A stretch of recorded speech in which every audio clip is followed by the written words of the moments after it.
Piocher, piocher, encore piocher. Creuser toujours plus profond dans les entrailles de planètes inconnues. Sentir la pioche vibrer sous l'impact. L'humidité poisseuse qui s'infiltre dans les gants et ce froid glacial qui remonte des abysses comme un souffle ancien. C'est là que Dorgal se sent à sa place, loin de la surface, loin des bavardages inutiles. Puis parfois, il faut lever le fusil, viser, tirer, se préparer à l'inévitable, le combat rapproché contre les monstres des profondeurs. Des choses qui n'ont pas de nom, des bêtes qui rampent et qui attaquent, sournoisement. Mais Dorgal est habitué. Il fait ça depuis qu'il est en âge de manier un outil. Son père faisait ça, son grand-père aussi. Tous des mineurs, des vrais. Des gars qui ne comptaient pas leurs heures, qui bossaient dur, sans chouiner, sans demander des congés bien-être ou des pauses mentales comme les mauviettes d'aujourd'hui. Il aurait pu rester sur Terre, travailler là-bas. Mais la plupart des nains sont parqués dans des ghettos crasseux. Un tas de ses cousins vivent encore entassés dans des stations orbitales à moitié en ruine, suspendus dans l'espace, comme des cercueils en attente. Il se souvient du jour où l'une de ces stations a explosé en orbite, un flash incandescent, visible de l'Afrique jusqu'en Asie. Des centaines de milliers de morts, sa famille, des chiffres dans un rapport d'accident, rien de plus. Mais Dorgal n'éprouve pas de haine. Ce serait trop facile. Puis, les humains savent faire tourner une économie, savent tirer profit des ressources du sous-sol et surtout, ils savent payer pour ceux qui bossent. Et c'est tout ce qui compte. Il se souvient quand, il y a quelques décennies, certains nains avaient monté des syndicats pour protéger leurs droits. Les parasites. Grève, ralentissement d'activité, protestations absurdes contre les cadences de travail. Ils pensaient défendre la dignité des mineurs. Quelle blague. Heureusement, les humains ont fini par en avoir assez. Par ordre gouvernemental, ces syndicats ont été dissous. Terminés. Plus de blocage, plus de revendications stupides. Les meneurs ont été virés.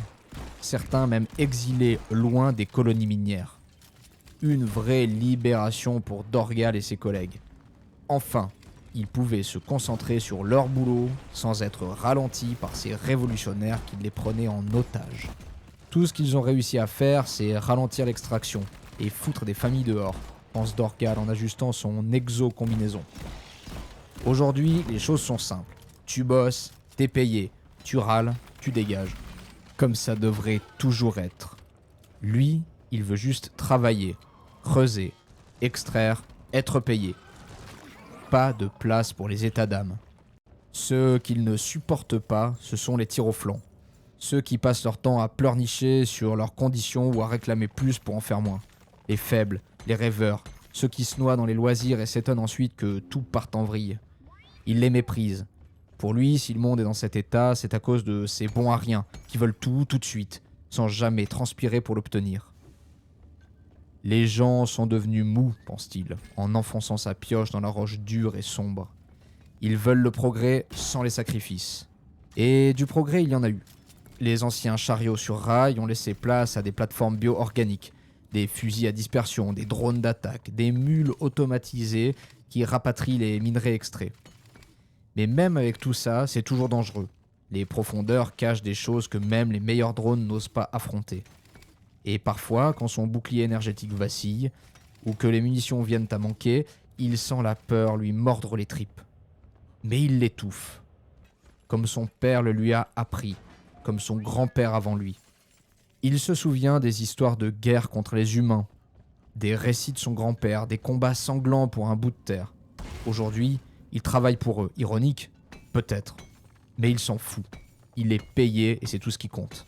Certains disent que les humains exploitent les nains, qu'ils s'enrichissent sur leur dos, des balivernes.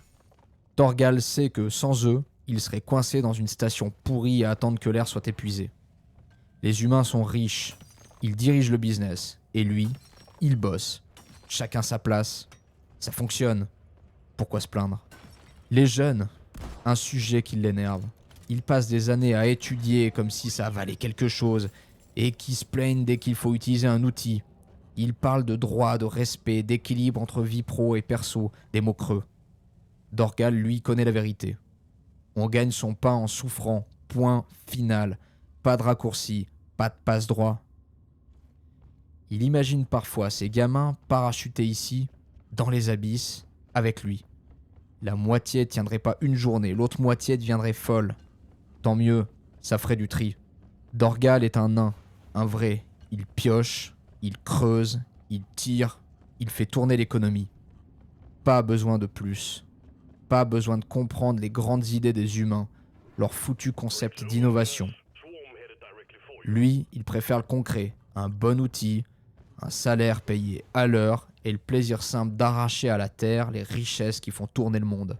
C'est ça, la vraie vie. Le reste, c'est pour les rêveurs sans avenir.